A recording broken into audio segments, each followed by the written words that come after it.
Marcus Hayes from Philadelphia Inquirer. Brett, you guys were up 22 at one point, and it evaporated. What did you see made it go away? I mean, I think the Celtics' defensive intensity went to a higher level. I think somewhere about the 5-something minute mark, you know, we brought Joel and JJ back into the game in the second period, and you know, we give them credit. They went on a little run, then they went on another run, I think, with about 2 minutes left. You know, you're sitting there wondering matchups, you're thinking about timeouts, you're thinking about all of it. And I feel like if I had to do it again, I would do the same thing. I would have had the same people in the game, you know, trying to, on the road, make sure you have an ample amount of timeouts. You know it's going to be a close game, and that's the decision I made. Coach John Schumann, NBA.com. Your own defense was disruptive first 16 minutes of the game, forcing turnovers, deflections. How did they sort of recover from that? What happened with you on that end of the floor, sort of end of the second quarter, start of the third? Yeah, I mean, I think their speed at times does bother us, and obviously, you know, the matchup with Al is a tough one for us and for most of the league. I think in general, you know, you go have a strong look again at the three-point line, their three-point percentage. But to your point, I feel that their scoring came with attacking us off a dribble, you know, and really collapsing our defense. And we give them credit where they found open three-point shooters. Brett, what did you think of the way Ben played, and do you think the physicality of how Boston's playing him, Marcus Morris in particular, is affecting him? I think the way Boston is guarding us in general is something that I respect. You know, like I've said, every time either pre or post game, and when I see you at our practices, I kind of am redundant. I say the same thing. They are elite guarding their own men. And I think there's a physicality and a switchability that they got apples for apples on many, many different matchups. And with Ben, I give them credit. You know, they do a good job defending him. There is an element of physicality that I feel that they have applied to all of us. And tonight, you know, Ben struggled, as we see. But I give Boston's defense a lot of credit and respect.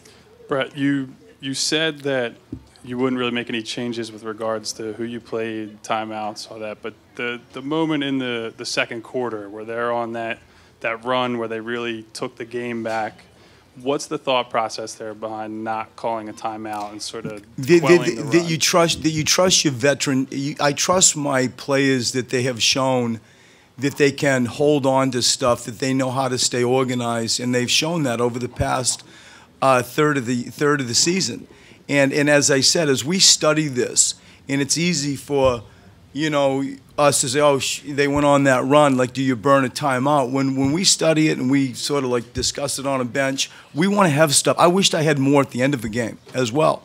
And so I feel like when you started subbing that we were going to be able to hold the fort. You know, in retrospect, we didn't. You know, would have timeout have fixed it? I don't think so. You know, we can maybe second guess that. But by and large, it's going into the game and trying to make sure you have enough at the end of the game also to manage it. You knew it was going to be a close game. You know, the notion that we were going to like maintain a 20-point lead and walk out of the Boston Garden wasn't on my mind. That wasn't on my mind. I felt like we did to them, they were going to do to us. Runs were going to be had. And so when you bring Joel Embiid and JJ back into the game, and you know you've got a sort of a stockpile of timeouts to use, that was my decision.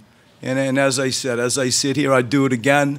I'll go back and look at the tape, and if it's something that I will pivot out of, I'll share it with everybody when I see you next.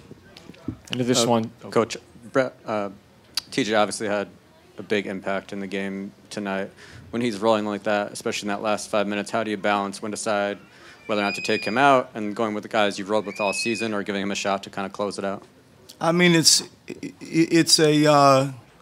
it's a tough decision, I admit it. This whole playoff experience is something that I want our young guys and our star players to learn from and grow. And the decision, do you go with TJ still, or do you come back to Ben Simmons? I'm coming back to Ben Simmons. I'm coming back to Ben. He's had a hell of a year. I think he's the rookie of the year. I think he's going to have to learn how to play in these environments, and I'm going back with Ben Simmons. What did you see from Covington in tonight's game? I thought he was good. I thought he was good defensively. You know, I thought he made some shots. I thought he was really active and engaged defensively especially. It's why he ended up with the minutes that he ended up with. But I think 22 points and 9 rebounds, you know, had a positive +4 while he was on the floor. I thought he was good tonight. Coach Mark D'Amico, Celtics.com. Obviously a tough result for any team to handle, but for a young team, when you walk into that locker room after that game ended, what is the message that you deliver to your players? That you move on. Nobody's crying. We're not begging for anything. We're going to walk out of Boston knowing they did what they had to do. They won 2 games at home, and we're going to have to reciprocate. And the thing that I don't want is and there won't be, there's not going to be a pity party. We're not going to sit in there and, you know, have a bunch of second thoughts or second guesses. I'm not going to let them, and neither am I going to let the coaching staff. We'll figure out things we have to do to win and improve, but we're going to walk out of here and figure out a way to get back on track. They did what they had to do, and we give them credit, and we look forward to coming back and playing in Philadelphia. Jared Weiss, The Athletic. In Game 1, Al Horford was able to get mismatches in the post off of screens at the end of the game. Tonight, he was able to attack Joe straight on. What do you think worked and didn't work for defending the pick and roll with Horford tonight, and what are you trying to build on for the next game? I mean, I thought we did a pretty good job for the most part of staying in front of people. That matchup that you just said, that instance that you just said, I think it brought it to 106, 101. It pretty much sealed the game, that catch-go that Al did. And I think in general, you know, like you get decisions to make on how you guard Al Horford in a pick and roll. And it's really hard because sometimes you saw we started blitzing at the end of the game and, you know, just trying to bring a lot of people back over to the ball, wherever Al picked in part from. But I think, you know, the decision of do you late switch him, do you play him straight up, do you hedge and go back, that's always a hard decision. I think that play that you're talking about, we give Al credit. That was a tough closeout for Joel, and Al attacked it, and I think it sealed the game.